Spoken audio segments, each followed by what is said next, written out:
They looked like trucks, but they were beasts in disguise.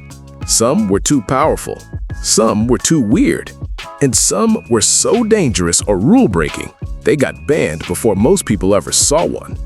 No ads, no fanfare, just silence. These pickups weren't just rare, they were erased on purpose.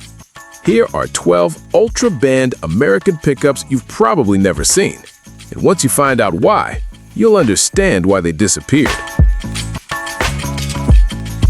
The 1990 GMC Cyclone Marlboro edition is one of those rare machines that seems to blur the line between reality and muscle-fueled fever dream.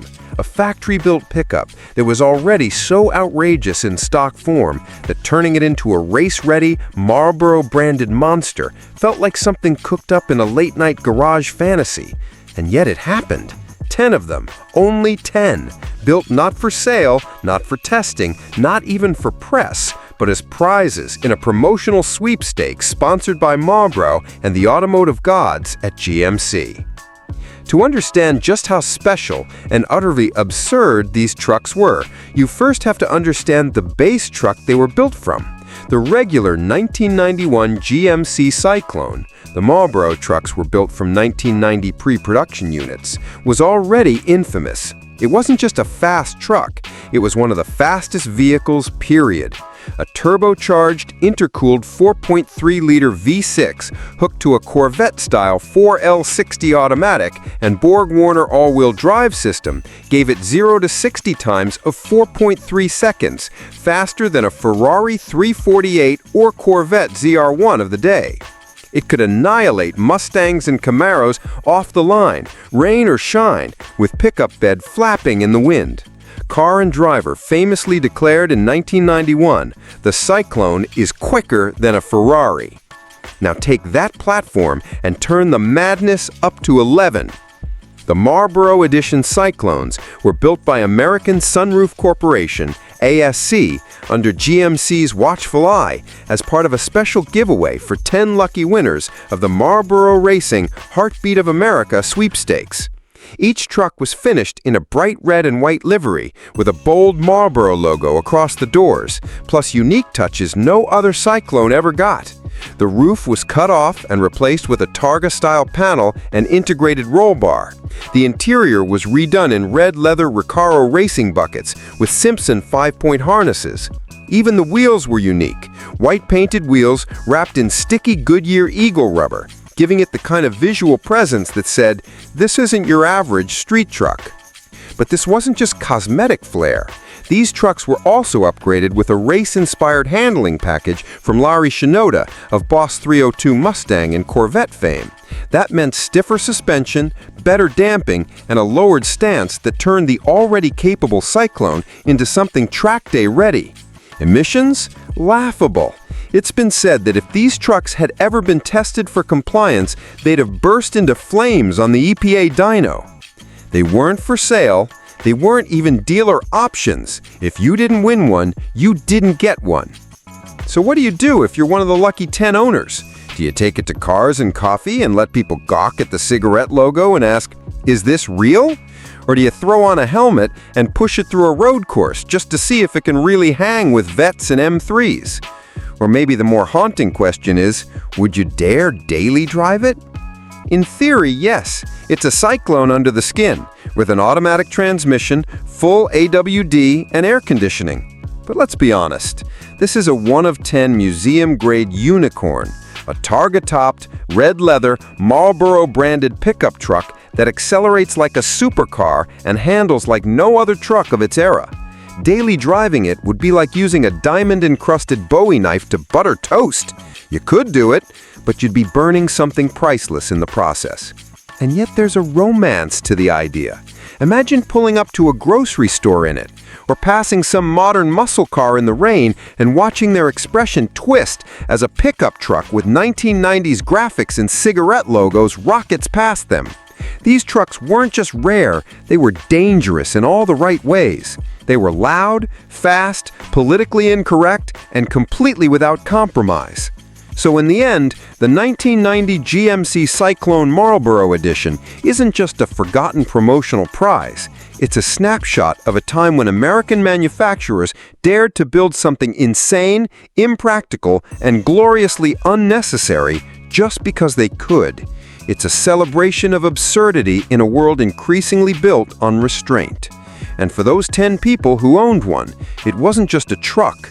It was a middle finger to the idea that performance had to come in a sleek coupe or Italian body. It was the muscle car, in disguise as a delivery vehicle. And it might just be the wildest truck ever built.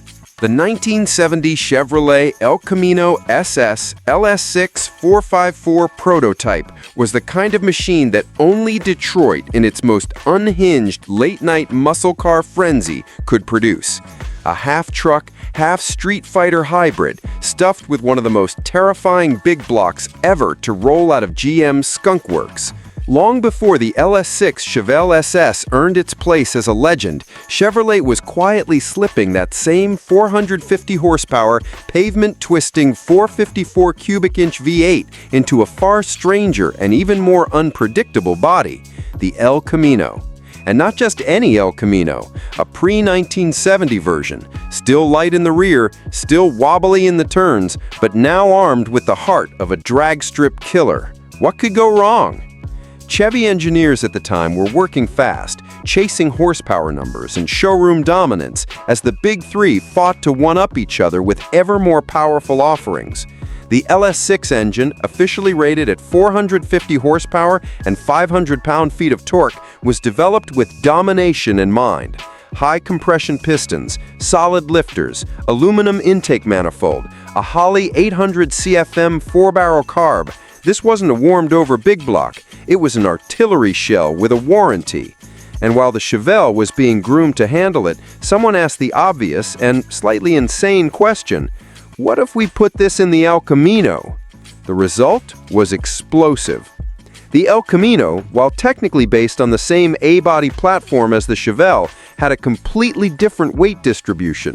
With the LS6 under the hood and nearly nothing over the rear wheels, the prototype was absurdly front-heavy and tail-light, a recipe for rear-end instability under full throttle and unpredictable behavior in corners. But in a straight line, it was a missile.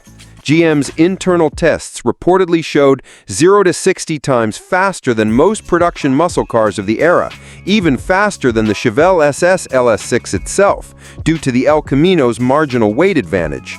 The burnout potential was infinite. Test drivers described it as barely controllable, with torque so violent that the rear tires would spin on command even at highway speeds. Some reports say the frame twisted under repeated launches. Others recall handling tests being cut short because the car felt unsafe at high speed, especially when unladen. It was in essence a drag car pretending to be a utility vehicle.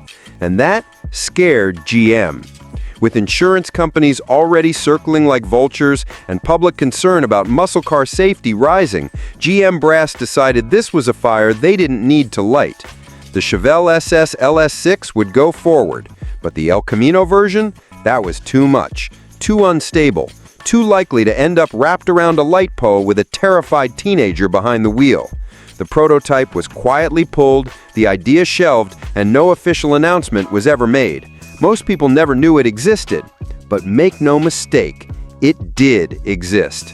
A few whispers from retired engineers, a handful of internal test logs, and unconfirmed sightings keep the legend alive.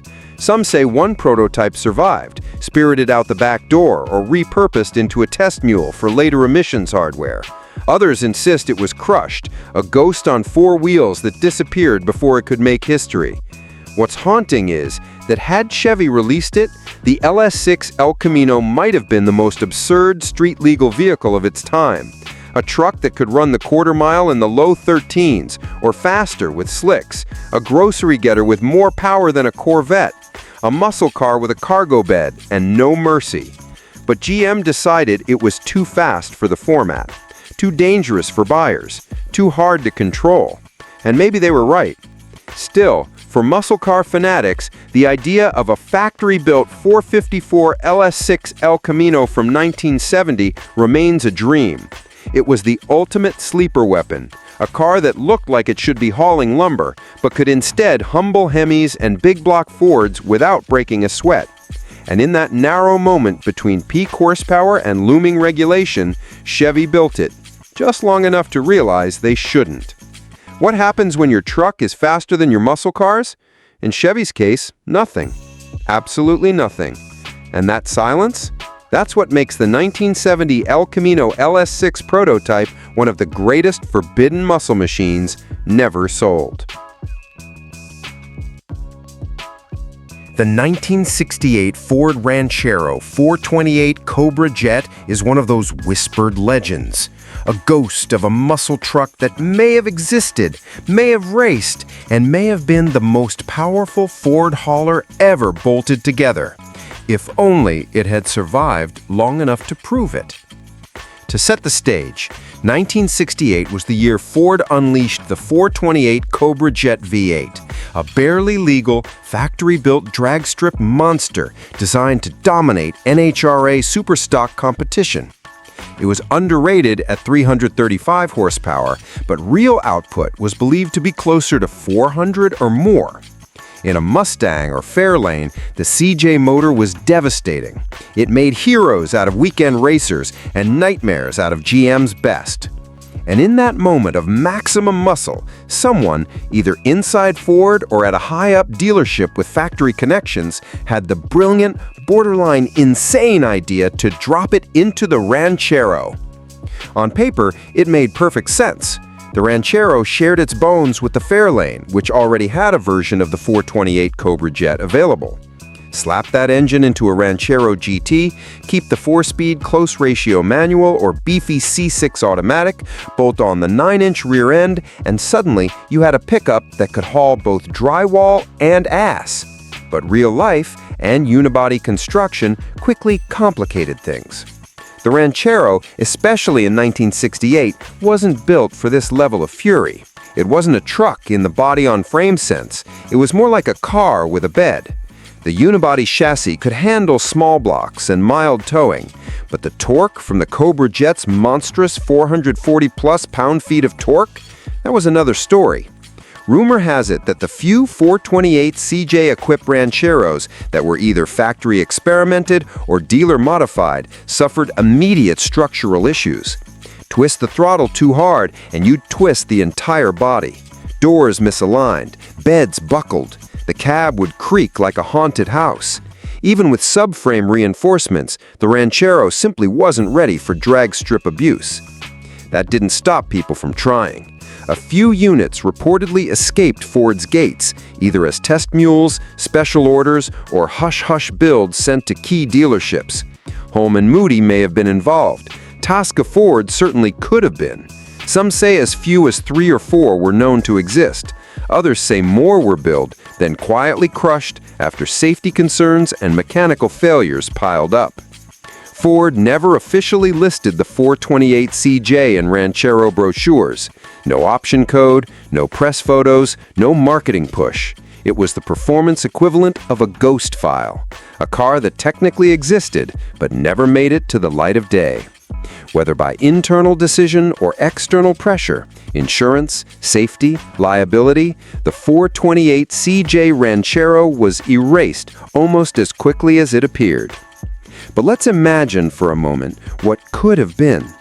In full Cobra Jet trim, with functional ram air induction, beefed-up suspension, 4.30 rear gears, and maybe even a dealer-installed drag pack, the Ranchero would have likely clocked 13s in the quarter mile right off the showroom floor. That would have made it the fastest Ford truck ever sold, hands down, and possibly the fastest production pickup of its time. It would have destroyed big block El Caminos, humiliated street machines, and become an instant cult icon, a sleeper in work boots, ready to drop off plywood by day and gap Chevelles by night. But it wasn't to be. Most CJ Rancheros were lost to history, crushed, forgotten, or parted out. Today, if one survives, it would be a unicorn among unicorns.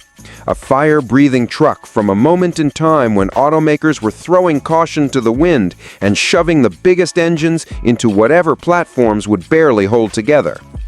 It was a time of risk, rebellion, and raw, unfiltered speed. So could the 1968 Ford Ranchero 428 Cobra Jet have been the fastest factory Ford truck of all time? Yes, absolutely. And that's what makes its disappearance all the more painful. It wasn't just a missed opportunity.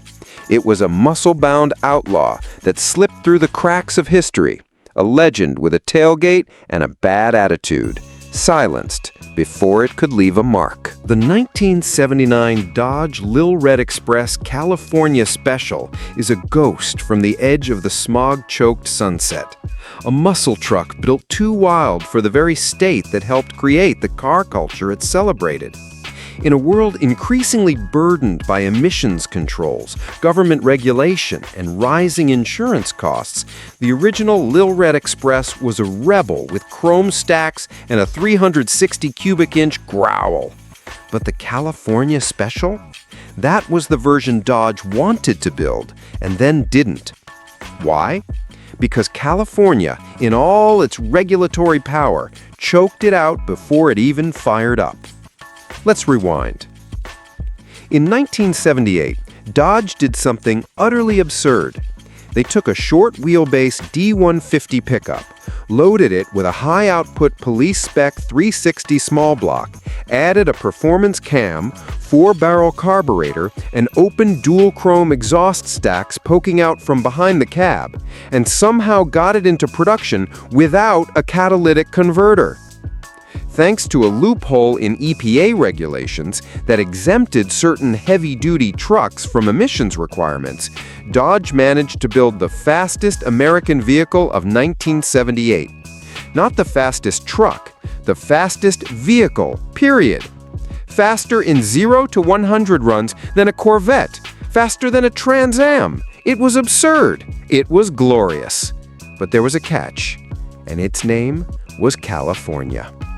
The Golden State had its own stricter emissions laws, a preview of what would soon come for the rest of the country.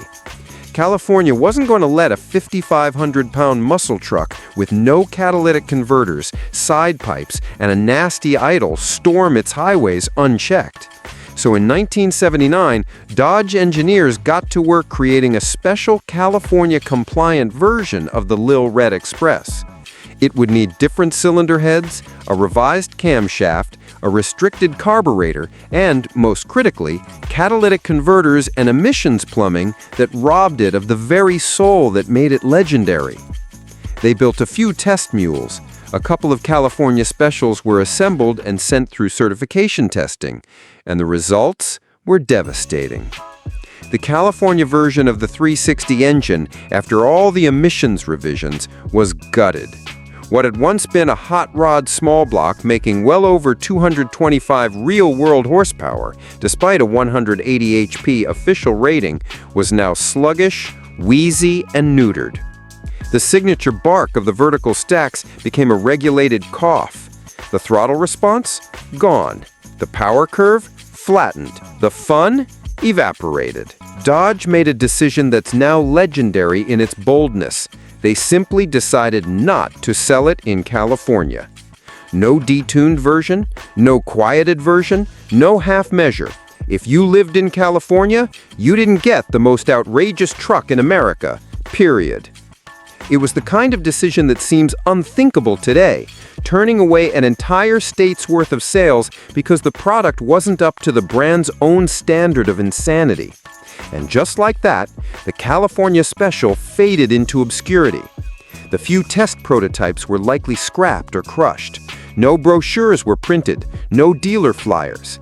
It became a rumor, a ghost, a footnote in Mopar history. But what if it had been built? It likely would have sold, at least a few. Californians loved trucks, and the Lil Red Express was still one of the most outrageous things on four wheels. The look alone, bright red paint, gold lettering, wood trim, fat tires, and those gleaming vertical stacks was pure Americana, even if the engine couldn't back up the bark. But Dodge didn't want a compromised legend. They chose purity over volume, muscle over marketing, and in doing so, they protected the Lil Red Express's legacy from being diluted. So now we're left with a tantalizing what if.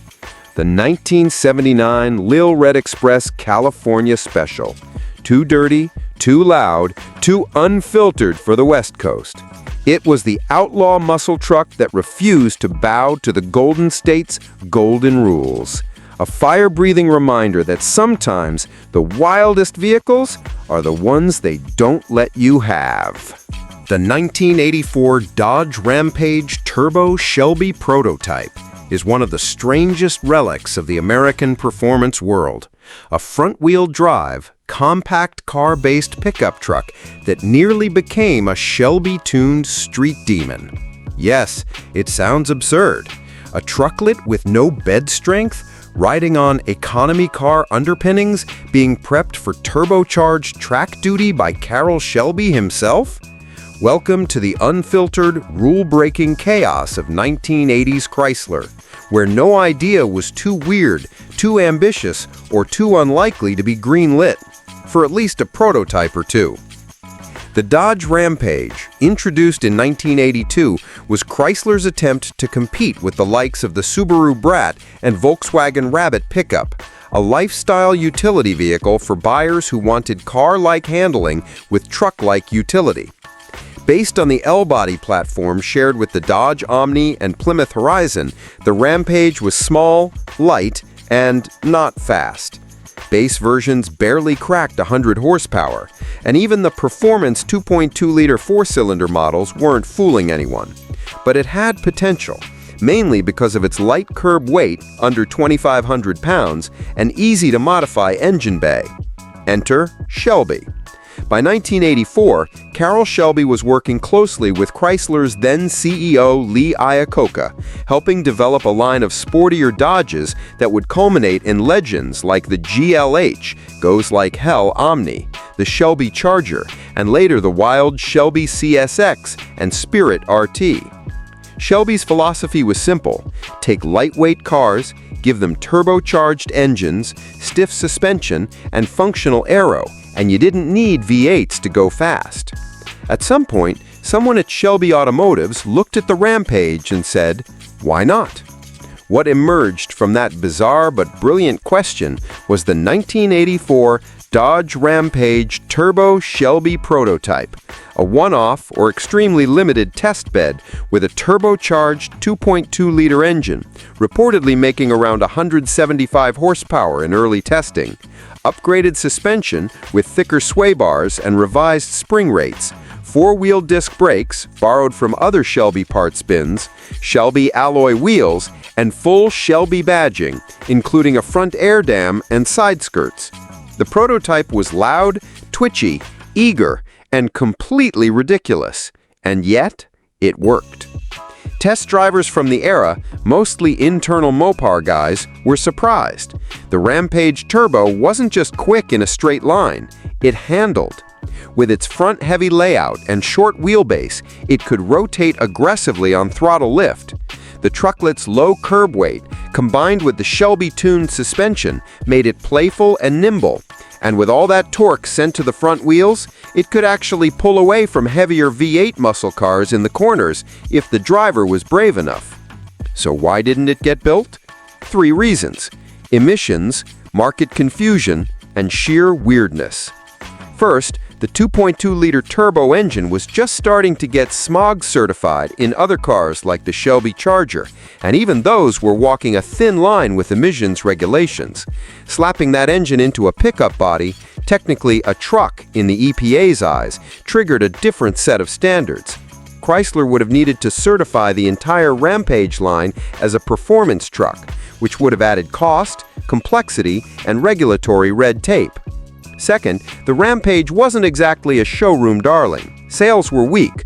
Most buyers didn't know what to do with a car that looked like a truck but couldn't tow, couldn't haul, and didn't fit into any known category. A turbo Shelby version might have drawn enthusiasts, but it was risky, and Dodge was trying to streamline their product lines. And lastly, it was just too weird. Even in an era of strange vehicles, the Renault Fuego, the Subaru Brat, or the Chevy Citation X11, the idea of a turbocharged, FWD, two-seater Shelby pickup was a little too niche. It didn't fit the traditional muscle car mold. It wasn't practical enough to appeal to truck buyers, and it wasn't refined enough to lure in import fans. It was a cool idea without a clear audience. So, it died. Quietly.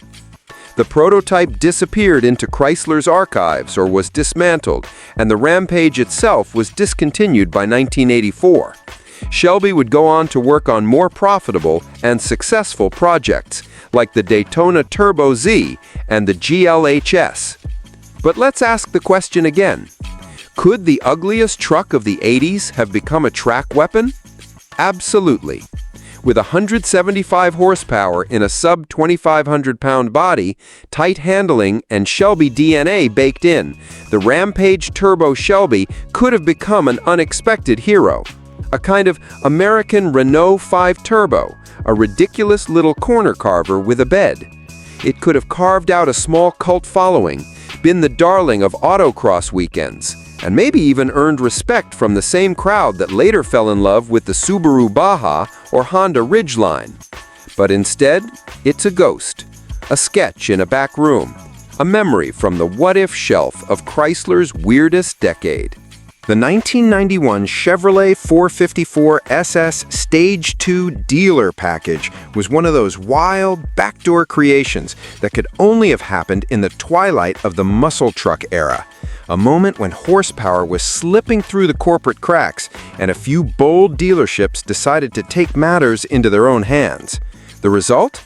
A limited, unofficial breed of big block pickup trucks so fast, so raw, and so unauthorized that General Motors themselves had to step in and say, enough. Let's rewind to the factory version first. The regular 1990-1993 Chevrolet 454 SS was already ridiculous.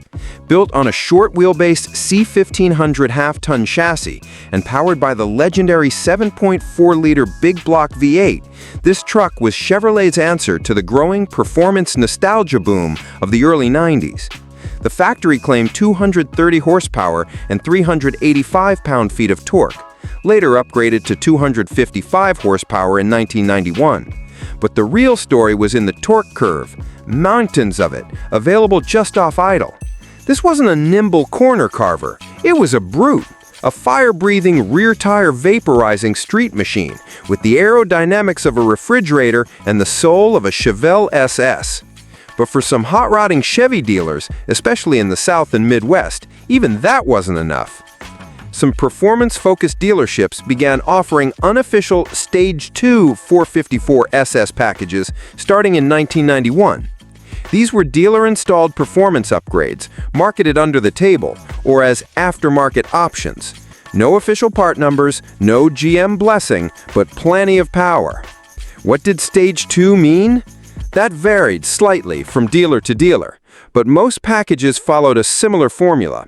A hotter camshaft, often from Crane or Lunati, a high-flow intake manifold, a larger carb or upgraded TBI, in some cases retrofitted to carb-style systems for raw power, long tube headers feeding into a true dual exhaust, lower rear gears, 4.10 or even 4.56 for brutal launches, a performance shift kit, or even a TH400 swap in some cases, custom tuning, primitive but effective for the time.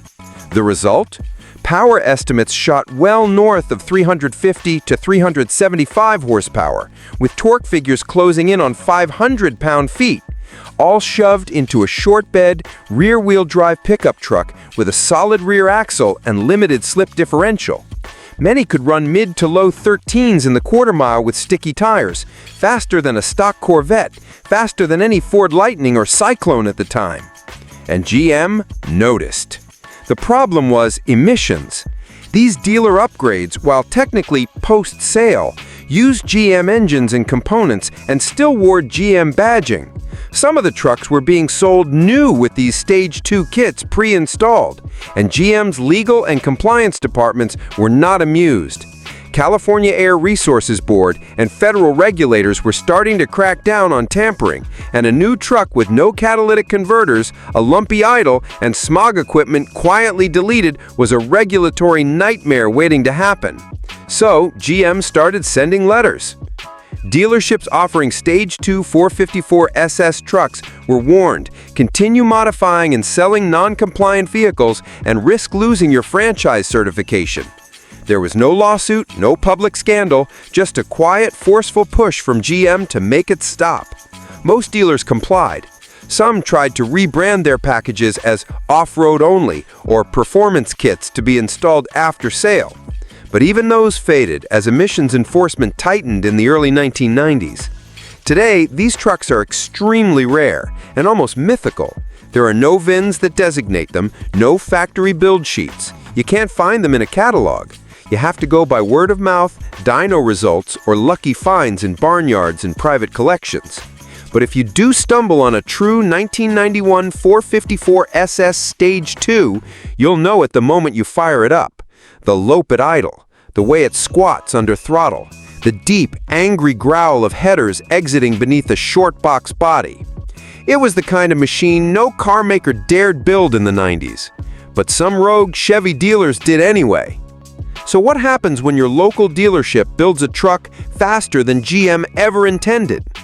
You get a blacked-out muscle truck that could outdrag Corvettes, terrify insurance agents, and flip the bird to emissions law, at least until the suits came knocking. And that, in every possible way, is what made it beautiful.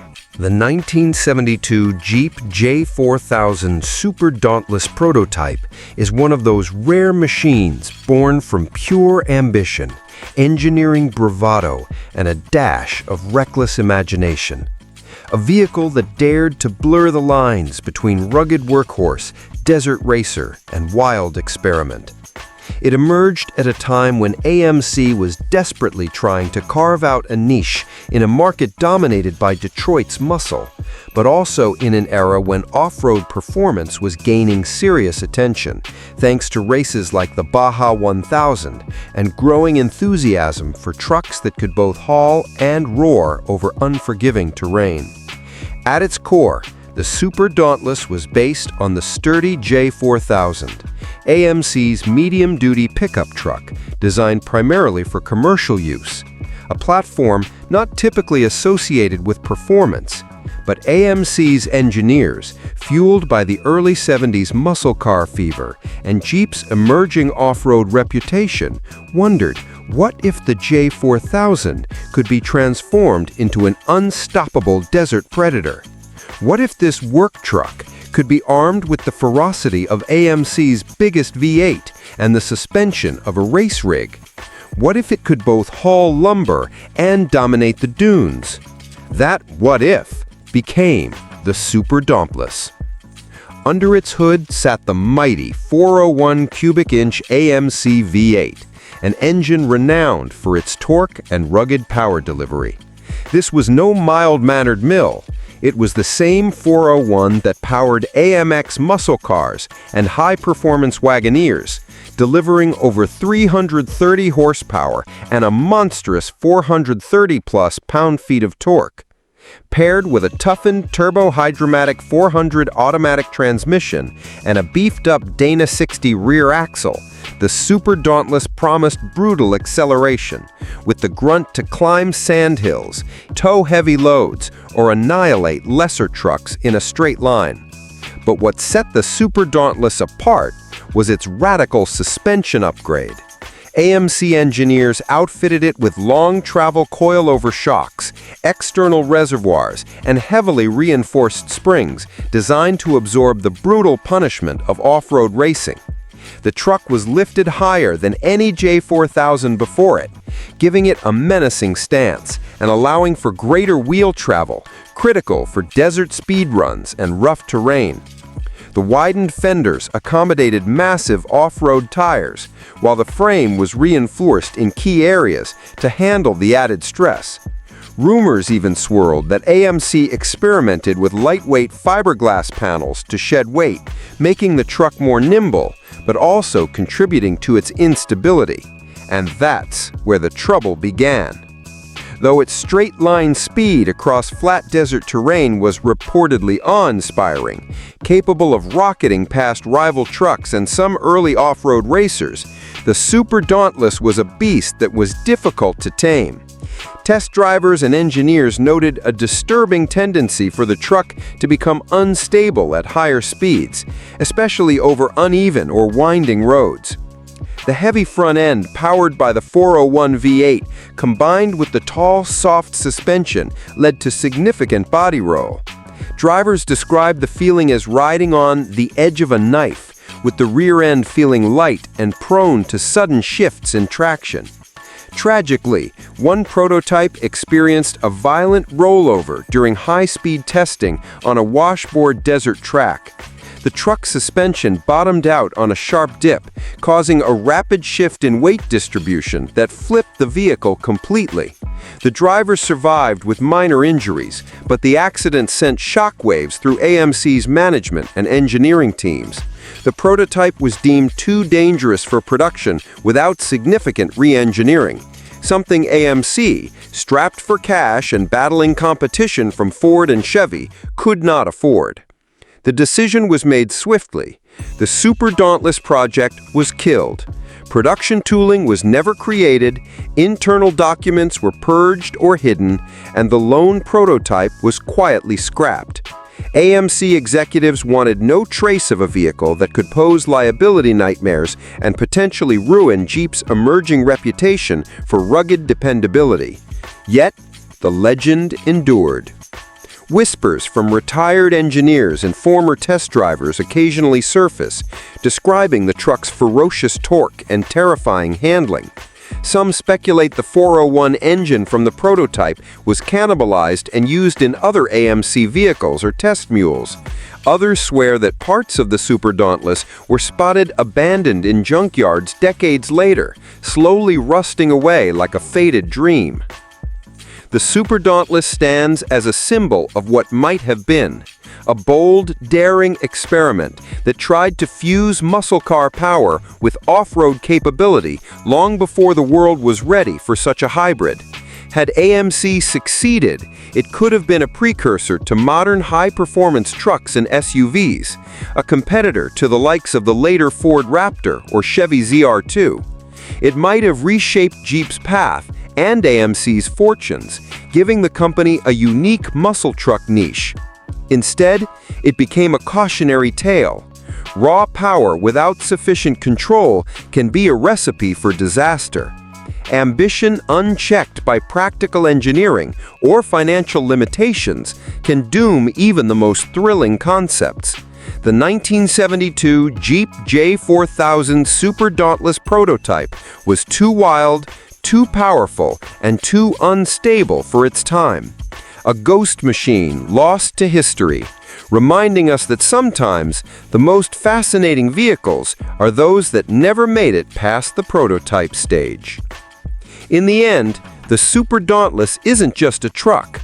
It's a testament to AMC's daring spirit, a glimpse at a muscle truck that could have redefined off-road performance, and a thrilling what-if that still fires the imagination of enthusiasts who dream about the trucks that almost were. The 1985 Ford Ranger GT Turbo concept represents a fascinating crossroads in automotive history, a bold glimpse at what might have been if Ford had taken a different path during the rising wave of turbocharged performance vehicles in the 1980s.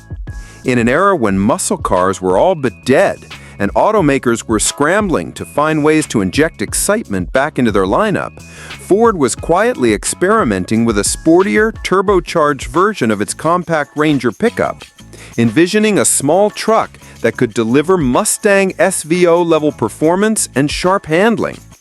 But caution and practicality ultimately won out, leaving this thrilling concept in the shadows. The idea was audacious. The compact Ranger, introduced in 1983, was already popular for its utility and fuel efficiency, but it was hardly a candidate for high-performance upgrades. Ford's engineers and designers saw potential, however, to transform the Ranger into a nimble, turbocharged sport truck that could appeal to younger buyers craving excitement but needing everyday utility. They borrowed heavily from the Mustang SVO, the turbocharged, fuel-injected sport coupe that was already making waves with its advanced suspension and punchy 2.3-liter four-cylinder turbo engine. Under the hood of the Ranger GT Turbo concept sat a similar turbocharged 2.3-liter four-cylinder engine, tuned to deliver robust mid-range torque and spirited acceleration that would outpace most trucks of the time. This powertrain was paired with a sport-tuned suspension, lowered ride height, beefier sway bars, and upgraded brakes borrowed from Mustang components to sharpen handling and improve stopping power. The styling was also distinct. Aerodynamic body kits, sporty wheels, and a lowered stance gave the Ranger a more aggressive, athletic presence without sacrificing its pickup bed's practicality. Early test drivers reportedly praised the Ranger GT Turbo for its surprising agility and punchy acceleration, noting that it blurred the lines between a compact pickup and a genuine sport truck. It was quick enough to hold its own against small sports cars of the mid-1980s, while offering the versatility of a bed for hauling gear or tools. The potential market was clear: urban professionals and younger enthusiasts who wanted fun but needed function. But despite the promise, the concept never reached production. Ford executives grew increasingly concerned about durability, safety, and the liability risks of marketing a compact truck with sports car performance. The Ranger's unbody chassis, while efficient and lightweight, wasn't originally designed to handle the stresses of spirited driving at high speeds. There were fears that owners would drive the truck aggressively, treating it like a Mustang SVO rather than a utility vehicle, potentially leading to accidents or premature wear and tear. In a decade still grappling with rising insurance costs and stricter safety regulations, these concerns carried heavy weight. Furthermore, Ford worried about lawsuits stemming from aggressive driving incidents. The legal environment of the 1980s was growing less forgiving, and companies were increasingly cautious about products that might encourage risky behavior. Unlike the Mustang SVO, which was marketed explicitly as a sports coupe, the Ranger was still primarily a workhorse in many buyers' eyes. Marketing it as a high-performance vehicle risked blurring that line, potentially confusing consumers and exposing Ford to legal challenges. Ultimately, the Ranger GT Turbo was shelved, an intriguing what-if that hints at a performance truck market that Ford could have helped pioneer a full decade before the sport truck boom of the 1990s and 2000s. Had it made production, it might have established a new segment much earlier, inspiring rivals and redefining the compact pickup's role in American culture. Today, the 1985 Ford Ranger GT Turbo concept remains a fascinating footnote, a reminder that sometimes innovation is held back by caution, and that the performance truck era could have been born years sooner, reshaping Ford's lineup and the entire industry in the process. Would you have driven one daily, or kept it as a rare collector's gem? And do you think it could have competed with muscle cars and sport coupes of its time? Or was it doomed to be a niche oddity? The 1965 Chevrolet C10 ZL1 prototype occupies a special place in automotive folklore, a wild, almost mythical chapter in the history of American muscle, where bold engineering experiments met the rugged, utilitarian world of pickup trucks. This wasn't just a fast truck. It was a lightning-quick rocket ship stuffed with one of the most legendary engines ever built, the all-aluminum 427 cubic-inch big block V8, long before the ZL1 badge became a symbol of Camaro supremacy on the drag strip and the track. In 1965, GM took a daring, almost reckless leap, transplanting this race-bred powerhouse into a Chevy C10 half-ton pickup, to workhorse beloved for its reliability, but never intended to house such raw, concentrated power. The marriage was fraught from the start. From the moment the truck hit the test track, the limitations of the C-10's components were brutally exposed. The drivetrain, built for hauling and light-duty work, struggled to cope with the immense torque that the 427 unleashed. The rear axle, a weak link in the chain, repeatedly failed under stress, snapping under the brutal power during acceleration tests. The stock suspension wasn't designed for sudden bursts of speed, resulting in poor handling and dangerous instability at anything beyond moderate speeds. More alarmingly, the ZL1 engine generated intense heat that quickly became the truck's Achilles heel. The C-10's engine bay was cramped, already a tight fit for a big block, and the all-aluminum 427's cooling requirements were unlike anything the truck's cooling system was prepared to handle. Test sessions were frequently cut short by overheating, as radiators, hoses, and water pumps were pushed beyond their limits. No matter what tweaks were made, upgraded radiators, fans, or coolant mixtures, the overheating remained a persistent, unsolvable issue. The C-10 ZL1 was terrifying to test drivers and engineers. It could accelerate with shocking ferocity, blowing past Corvettes and muscle cars with ease. Quarter-mile times reportedly rivaled or beat many iconic performance cars of the era. Yet this blistering speed came at the cost of fragility and safety. The truck's chassis and suspension were unprepared for such forces, making it feel unpredictable and even dangerous at higher speeds or during hard cornering. The combination of heavy front end, extreme torque, and underdeveloped handling turned the truck into a wild stallion with no rider capable of taming it safely on public roads. GM executives, upon reviewing the data and feedback, made a difficult decision. While the C-10 ZL1 was a marvel of brute force and raw potential, it was clearly not ready for production or even limited release. The costs of re-engineering the chassis, drivetrain, and cooling systems to meet reliability and safety standards were prohibitively high. Worse, the risk to Chevrolet's brand reputation if such a temperamental and dangerous vehicle reached customers was too great. The project was quietly killed. In typical GM fashion, the entire program was buried deep within company archives. Records were purged or hidden away. The lone prototype was reportedly scrapped or lost, and the ZL1 C-10 pickup truck never saw the light of day beyond a few whispered legends and scattered rumors. Unlike the later ZL1 Camaros that became legends in their own right, this truck remains a tantalizing ghost, a glimpse of what muscle could have looked like on four wheels and a bed had engineering and market readiness aligned.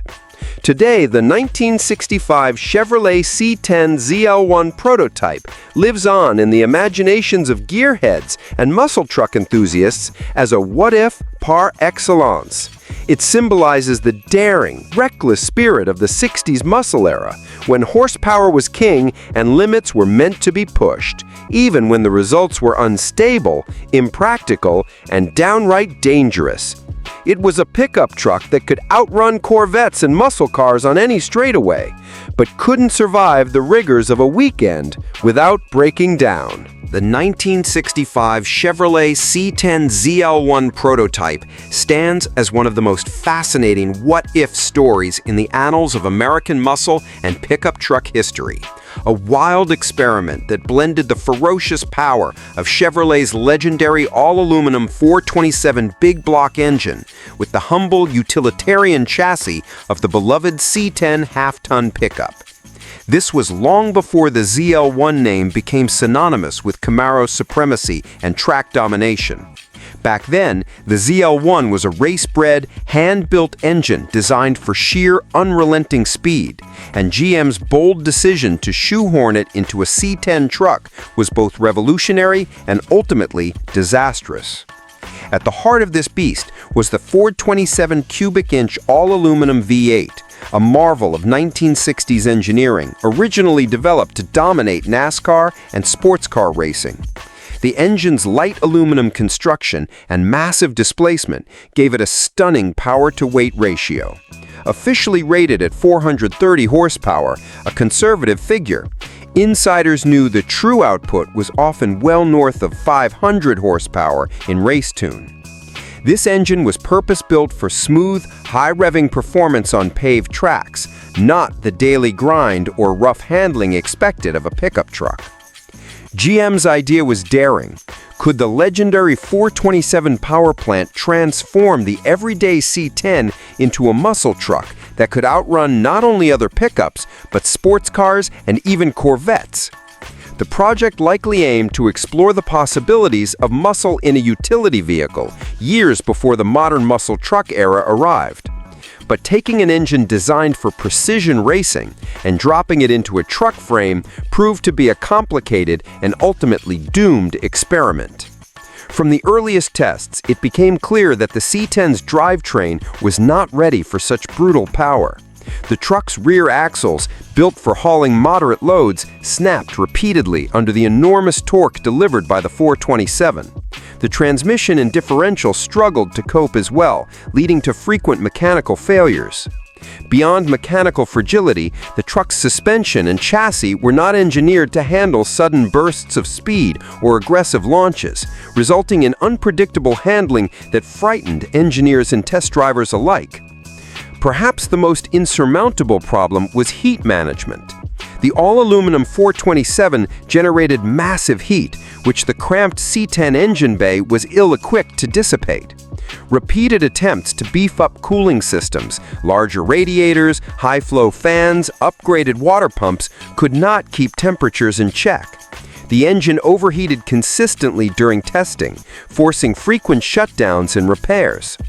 The heat and power made the truck unreliable and unsafe for anything beyond brief test runs.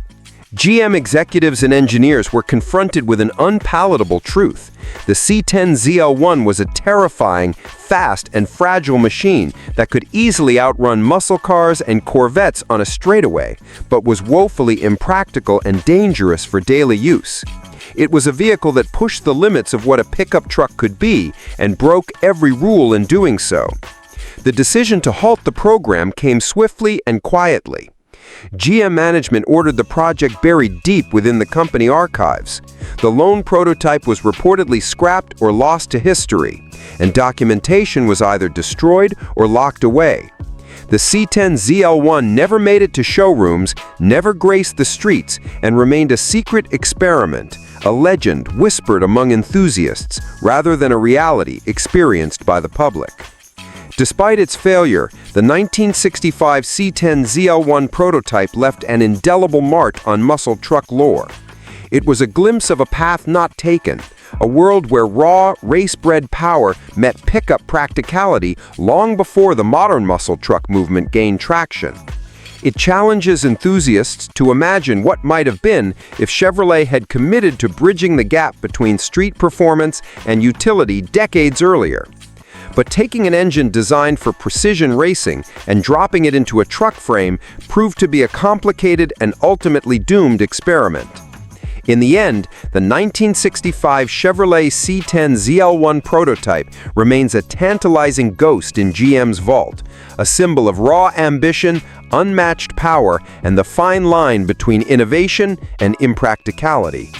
It embodies the spirit of muscle's golden era, wild, untamed, and always pushing limits, even when those limits are just beyond reach. The 1983 Chevrolet El Camino SS Aero Coupe concept is one of those rare, bold visions that captured the restless spirit of innovation during a transformative era for American performance cars.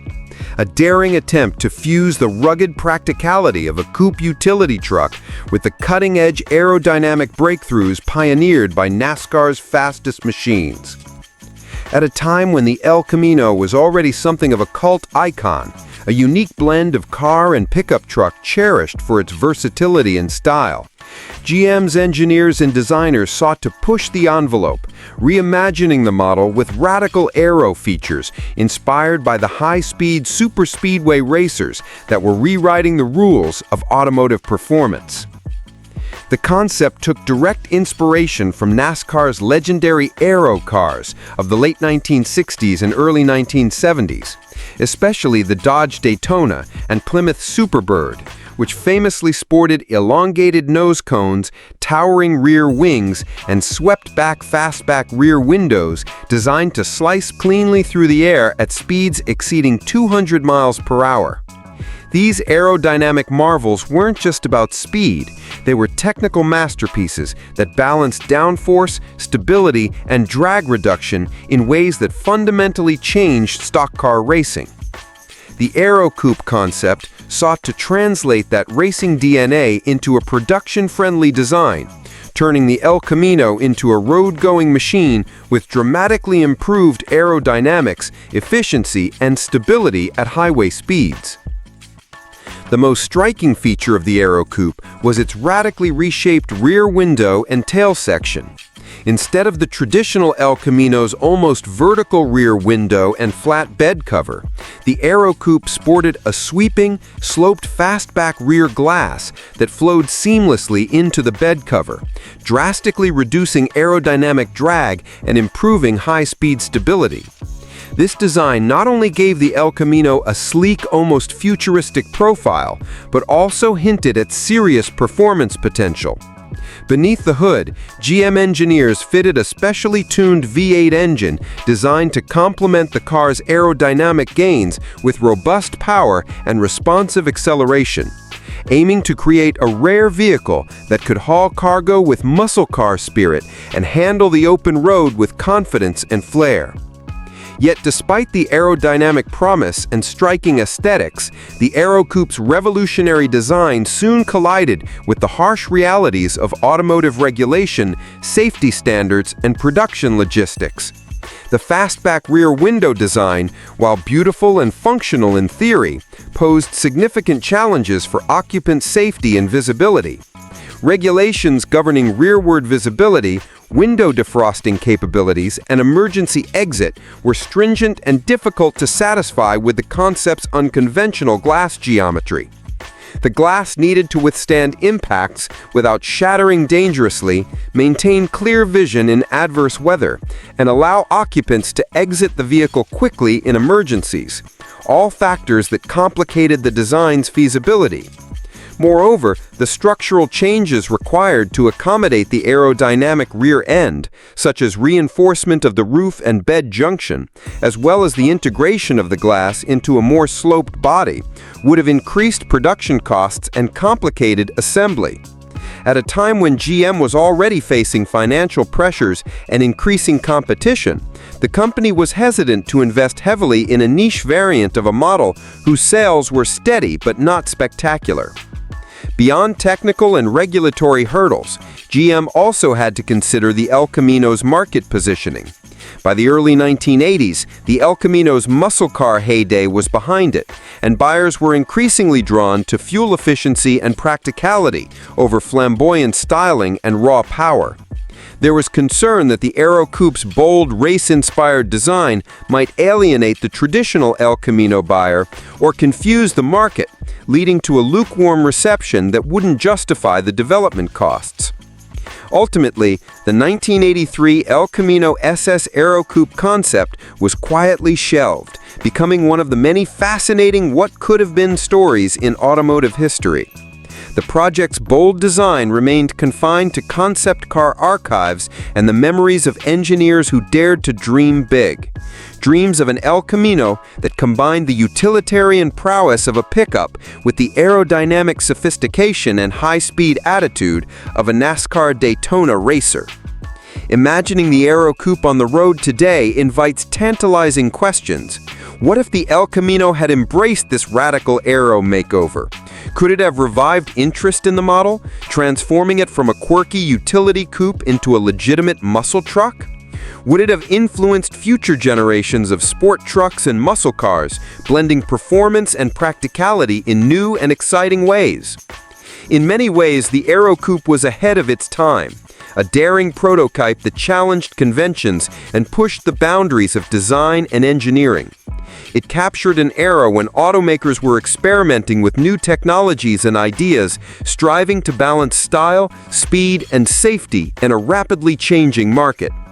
Though it never reached production, the 1983 Chevrolet El Camino SS Aero Coupe concept remains a shining example of ambition, creativity, and the unrelenting quest for automotive innovation.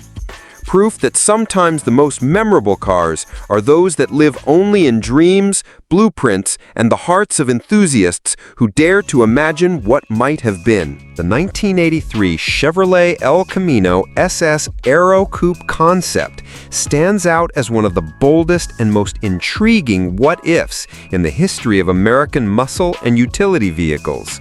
A visionary experiment that sought to marry the raw power and practicality of the iconic El Camino with the cutting-edge aerodynamic innovations pioneered by NASCAR's legendary Daytona and Superbird racers. At a time when the El Camino was already a beloved yet polarizing blend of car and pickup truck, Chevrolet's designers dared to reimagine it with radical aero enhancements inspired by the high-speed superspeedway machines that dominated the late 1960s and early 1970s racing scene. At the centerpiece of the Aero Coupe was its revolutionary fastback rear window and tail design. Instead of the El Camino's traditional vertical rear glass and flat pickup bed, this concept featured a sleek, dramatically sloped rear window that seamlessly flowed into the bed cover, reducing aerodynamic drag and improving high-speed stability. This design was a direct nod to the Dodge Daytona and Plymouth Superbird, muscle cars that had become legends by exploiting advanced aero principles to reach unheard-of speeds on NASCAR tracks. By borrowing those design cues, GM engineers hoped to transform the El Camino from a quirky utility coupe into a performance machine that looked and acted like a true muscle car with utility capabilities. Beneath the hood, the Aero Coupe packed a specially tuned V8 engine, delivering robust power to complement its aerodynamic gains. The concept promised not only better fuel efficiency due to reduced drag, but also sharper acceleration and improved handling at highway speeds, a compelling package for drivers who wanted the best of muscle car excitement and pickup versatility. Yet despite the promise and the striking aesthetics, the Aero Coupe concept faced insurmountable challenges. The unconventional rear glass geometry raised serious safety and regulatory concerns. Rearward visibility was compromised by the fastback design, raising questions about driver safety and compliance with the Department of Transportation standards. Additionally, the large sloped glass posed problems for defrosting and structural integrity, issues that are critical when designing a production vehicle for everyday use. Engineering modifications needed to strengthen the roofline and integrate the sloping glass into the body added complexity and cost to the project. At a time when GM was increasingly cautious due to rising fuel prices, stricter emission standards, and changing consumer tastes, committing to a costly redesign of a niche model like the El Camino seemed risky. Moreover, the market for the El Camino itself was shifting. By the early 1980s, buyers were becoming more practical and less interested in the flamboyant muscle truck or coupe utility image. The Aero Coupe's aggressive styling and high-performance intent might have alienated traditional El Camino customers while failing to attract enough new buyers to justify its development. Faced with these hurdles, GM executives quietly shelved the Aero Coupe concept before it could move beyond the prototype stage. The car remained an obscure footnote in automotive history, captured only in concept photos and enthusiast recollections, never fully realized or brought to the showroom floor. Still, the Aero Coupe invites vivid imagination. What if the El Camino had embraced this aerodynamic transformation? Could it have rewritten the muscle truck narrative, turning the quirky car truck into a performance icon that married utility with race-inspired design? Might it have influenced the future of sport trucks and muscle vehicles, inspiring a generation of high-performance, aerodynamically optimized pickups? The 1983 Chevrolet El Camino SS Aero Coupe concept captures the spirit of an era of fearless innovation and experimentation, when automakers explored daring ideas to stand out in a rapidly evolving industry. Though it never reached production, it remains a stunning example of what might have been. A mullet wagon with the aerodynamics of a Daytona, a sleek and powerful blend of muscle, style, and utility that pushed the boundaries of design and performance, forever etched in the dreams of car enthusiasts who know the thrill of imagining cars that never quite made it to the road.